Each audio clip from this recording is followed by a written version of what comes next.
ఇప్పుడు మనిషి పుట్టిన కూ అని పేరు పెడతాను వల్ల నువ్వు బీసీ నువ్వు ఎస్సీ ఎస్టీ అని పెడతావు అదాలా లేకపోతే ఓసీ అని పెడతావు దానిలో పుట్టుకతోనే కాదు అంటే మరి రేవంత్ రెడ్డి పుట్టుకతోనే పేరు పెట్టేటప్పుడు అవి పేరు పెట్టారు ఆయన బీసీ ఎస్సీ ఎస్టీ ఓసీ అని పెట్టిరా. కాబట్టి ఒక ముఖ్యమంత్రి స్థాయిలో మాట్లాడే సందర్భంలో ఒక ప్రైమ్ మినిస్టర్ మీద మాట్లాడితే దేశవ్యాప్తంగా సంచలనం జరుగుతుందని చెప్పి సంచలనం ఉంటుందని చెప్పి ఆ దిశతో మాట్లాడడం మంచి పద్ధతి కాదు. దేశ ప్రధానమంత్రి స్థాయిలో ఉన్న వ్యక్తి ఎవరైనప్పటికీ కూడా ఆ స్థాయిలో గౌరవించాల్సిన బాధ్యతాయుతమైనటువంటి ముఖ్యమంత్రి పదవిలో ఉన్నటువంటి వ్యక్తులకు ముఖ్యంగా అవసరం. దేశంలో ఎవరైనా గౌరవించడం కానీ బాధ్యతాయుతమైనటువంటి గౌరవప్రదమైనటువంటి బాధ్యతలు ఉన్నటువంటి ముఖ్యమంత్రి గారికి అవసరం. ఇది ఒక ప్రధానమంత్రి మీద అవాకులు చవాకులు విసిరే ముందు ఆలోచించుకోవాల్సిన అవసరం ఉంది. ఇది రేవంత్ గారి విజ్ఞతగా వదిలేస్తున్నాం. ఇవాళ 1994 లో గుజరాత్ లో అప్పుడు మీరు టీడీపీ ఉన్నారు కావచ్చు పాపం. అప్పుడు మీరు టీడీపీ ఉన్నారు, ఇప్పుడు కాంగ్రెస్ లో ఉన్నారు. ఇప్పుడు మీరు కాంగ్రెస్ లో ఉన్నారు. ఆ కాంగ్రెస్ పార్టీ ప్రభుత్వమే మోడీ గారి యొక్క కులాన్ని బీసీ జాబితాలో చేర్చింది మీ ప్రభుత్వమే.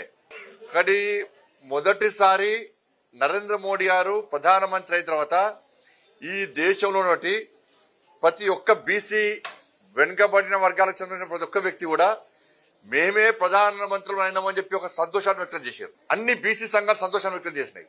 ఒక బీసీ వ్యక్తి ప్రధానమంత్రి అని చెప్పండి.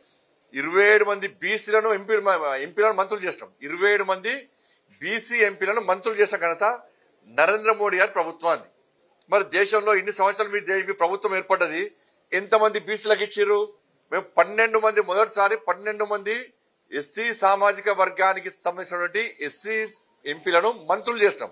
8 మంది ఎస్టీ మంత్రులను ఎస్టీ ఎంపీలను మంత్రులు చేసినాం. మరి మీ ప్రభుత్వం జాబితాను విడుదల చేయండి. ఈసారి 17 మంది బీసీ ఎంపీలను మంత్రులు చేసినాం. మరి మీ ప్రభుత్వం లెక్కేంది? మీ ప్రభుత్వంలో ఇద్దరే బీసీలు మంత్రులు. మరి మీరు మొన్న సర్వే చేసినటువంటి దానిలో మీ లెక్క ప్రకారం 42% బీసీలు ఉన్నారని చెప్పి మీ లెక్క ప్రకారమే 42% మరి బీసీలు ఉంటే మీ ప్రభుత్వంలో ఎంతమంది బీసీలను మంత్రులు చేయాలి? లెక్క చెప్పండి. మరి 46% మీ లెక్క ప్రకారం. గతంలో కేసీఆర్ గారు సమగ్ర సర్వే చేసినప్పుడు మాత్రం 51% వచ్చింది. ఇప్పుడు మీ ప్రభుత్వం సర్వే చేస్తే మాత్రం 46% వచ్చింది. ఆ 46% బీసీ జనాభా రేషియో ప్రకారం ఎంతమంది మంత్రులు ఉండాలి? మీ ప్రభుత్వంలో ఎంతమంది బీసీ మంత్రులు చెప్పండి. మరి ఇది బీసీలను గౌరవించట, బీసీలను అవమానపరచట ముఖ్యమంత్రి రేవంత్ రెడ్డి గారు చెప్పాలి. ఉత్తరప్రదేశ్ ఎన్నికల సందర్భంగా ఉత్తరప్రదేశ్ లో అన్ని జాతులు బీసీ సంబంధం అన్ని జాతులు ఒకటై ప్రధానమంత్రి బీసీ కానీ గెలిపించాలి. ఈ దేశంలో అగ్రవర్ణాల్లో పేదలు కూడా ఈడబ్ల్యూఎస్ ఇచ్చింది కేంద్ర ప్రభుత్వం. అరే బీసీలో పేదలకు సమానంగా అగ్రవర్ణాల్లో పేదలు కూడా నరేంద్ర మోడీ గారు గుర్తించారు అని చెప్పి ఈ దేశంలో అగ్రవర్ణాల్లో పేదలు కూడా నరేంద్ర మోడీ గారు గుర్తించారు. వీళ్ళందరూ కలిసి దేశ ప్రధానమంత్రి అయ్యండి. వాళ్ళ దేశంలో అధికారం చెలాయిస్తున్నాం.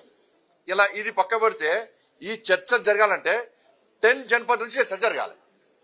రేవంత్ రెడ్డి గారు స్పష్టం చేయాలి.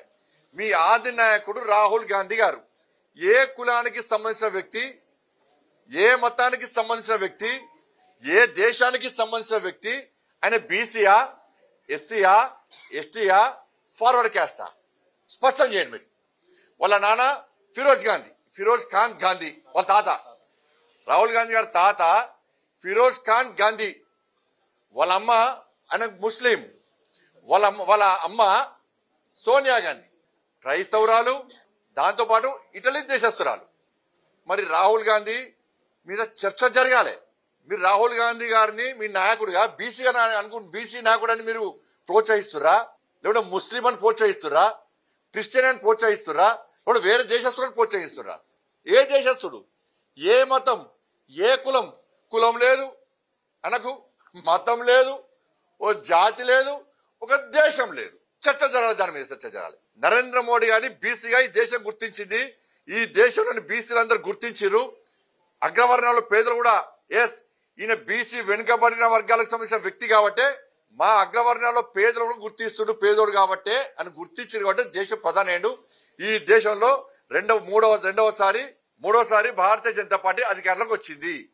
ముచ్చటగా మూడోసారి. మరి రాహుల్ గాంధీ కుటుంబం గురించి చర్చ జరగాలి. దానికి రేవంత్ రెడ్డి గారు ఏమని సమాధానం ఇస్తారు? కొరువుతో తల కోరుకోవడానికి ఇదే. మీరు 6 గ్యారెంటీల గురించి మాట్లాడుంది అంటే నేను మళ్ళీ చెప్తున్నా. మరి దీని మీద ఎమ్మెల్సీ ఎన్నికలు జరుగుతున్నాయి, 3 ఎమ్మెల్సీ ఎన్నికలు జరుగుతున్నాయి. ఇదే రెఫరెండంగా రేవంత్ రెడ్డి గారు సిద్ధమా ఎన్నికలు పోటీ చేయడానికి? ఈ 3 ఎమ్మెల్సీ ఎన్నికల్లో ఇదే వాదం మీద రాహుల్ గాంధీ కులం, మతం, వర్గం, జాతి, దేశం, మోడీ గారు బీసీయా కాదా, దీని మీదనే ఎమ్మెల్సీ ఎన్నికల్లో పోయి మీకు ఇదే రెఫరెండమా చెప్పండి మీరు. అరే సంవత్సరానికి గాలిగో వేసి 6 గ్యారెంటీల మీద మీరు మాట్లాడకుండా మీరు బీఆర్ఎస్ ఒక్కటై వాళ్ళు 6 గ్యారెంటీ గురించి మాట్లాడారు, మీరు 6 గ్యారెంటీల ఊసేస్తారు. ఎమ్మెల్సీ ఎన్నికల్లో రాజకీయ లబ్ధి పొందడానికి, ప్రజల దృష్టి మళ్లించడానికి 7వ ఎమ్మెల్సీ ఎన్నికల ప్రచారంగా సందర్భంగా చర్చ అదే 6 గ్యారెంటీలు. ఇలా ఉద్యోగస్తులు అంటున్నారు ఇవాళ మా పిఆర్సీ ఏది, మాకు 5 డిఏలేవి, మాకు ప్రమోషన్లేవి, 317 జీవోన్ మొత్తం చెత్తపుట్ల పడేస్తాడు. ఇదే రేవంత్ రెడ్డి గారు అప్పుడు అన్నాడు.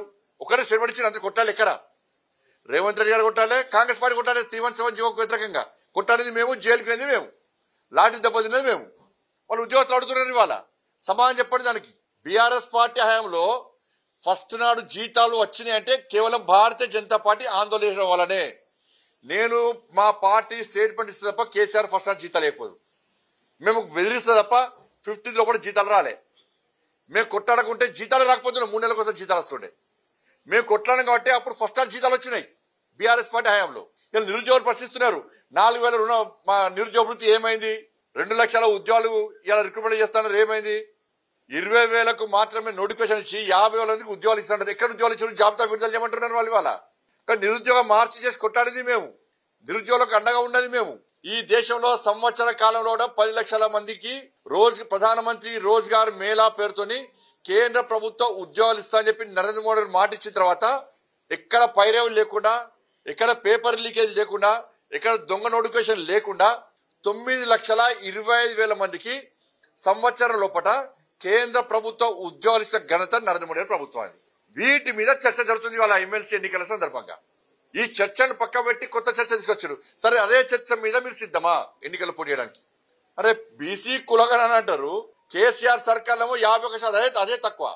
ఇప్పుడు మీ సర్కారులోనేమో 46% పెట్టి 10% ముస్లింలు కలుపుతారు. మళ్ళా అంటే బీసీలో చేసే పుట్ట కొడతారు. మీ మీ జాగిరి అనుకుంటారు ఏంది తెలంగాణ రాష్ట్రం? ఎవరి జాతీయంగా చర్చ జరగాలి. ఎట్లా ఒప్పుకుంటాం బీసీలను ముస్లింలను? మీరు కేంద్రానికి మీరు పంపిన మీరు ఏదో అనుకుంటున్నారు. కేంద్రం మీద నెట్టి బీసీలను మొత్తం మభ్య పెడదాం, వాళ్ళని రెచ్చగొడదాం. కేంద్రం మీద బీసీలు అందరూ క్లియర్ చేస్తాం. మేము క్లారిటీ కూడా క్లియర్ కూడా మేము 10% ఉన్నటువంటి ముస్లింలను బీసీలో కలిపితే కేంద్రము అస్సలే ఒప్పుకోదు. అప్పుడు ఒప్పుకోలే, ఇప్పుడు ఒప్పుకో. మేము మతపరమైనటువంటి రిజర్వేషన్లను మేము వ్యతిరేకిస్తాం.